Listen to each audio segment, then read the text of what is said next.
Hi everyone, welcome back to my channel. My name is Emily. Today's video we're going to be doing a quick swatch and watch. I finally was able to find a Norvina eyeshadow palette that wasn't totally destroyed as a tester in a Sephora, so I actually did some swatches of that, and I'm going to show you those, plus a couple of other eyeshadow palettes that I found recently.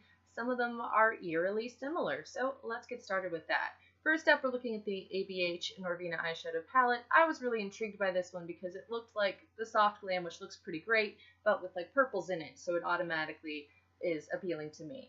I swatched this. I thought it looked really beautiful in the store. I don't know that I necessarily need this palette. I don't think it's so unique that I can't get some of these colors in other things, but just as like a cohesive palette, I was just really enjoying the color story, and I thought that the shimmers especially were really beautiful. Also, I've had pretty good luck with the mattes in ABH shadows.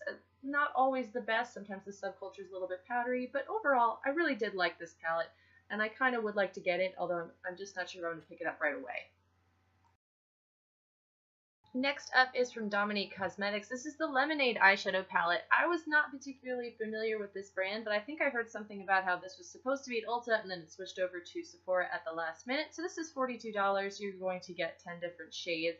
I did actually think that this looked very pretty, though a little bit, light colored. I wasn't sure exactly how well these shadows were going to show up.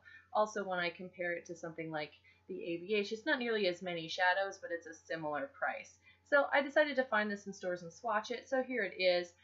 And to be honest, I thought that the shimmers are very pretty, but they actually need to be built up quite a bit in order to really show up. So I think this is probably a palette for people that, you want to have a light hand and you want to build up your shadows. You're not going to get that wham bam pigment right away.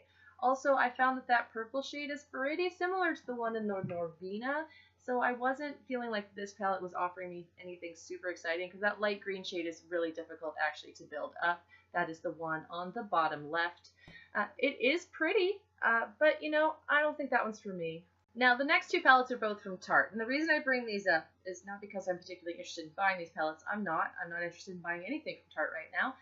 Is that these palettes are so derivative that I was very bored, and previously I wasn't going to include some of these palettes in a swatch and watch because what's the point, but I thought I should point out how similar they are to everything else, and this is kind of why I don't want to buy anything right now because things are boring. This Sizzle eyeshadow palette basically looks like if you took like some of the shades out of Norvina and Soft Glam and stuck them in one palette, so it's that same like bright pinky metallic that everybody's putting in there, plus some golds, plus a couple of mattes, so you can make sort of a cohesive look. And here you go, here's the palette. It's like Soft Glam, only less shadows and almost just as expensive, although the packaging is pretty because it's got glitter on top of it. What is the point there? Also, I don't think they perform nearly as well as the ABH either. So this Sizzle palette, I have no interest in getting it. I was just so bored that it's the same thing. And similar to this Love, Trust, and Fairy Dust eyeshadow palette that's also pretty new from Tarte, this is basically just a rehash of the Modern Renaissance. There's nothing particularly exciting about this one either. And in addition to being very similar to Modern Renaissance, it's actually really similar to the Sizzle eyeshadow palette. The only difference is that you've got that like deep burgundy shade, that deep burgundy shade that if you don't have that pink one, you've got that one instead.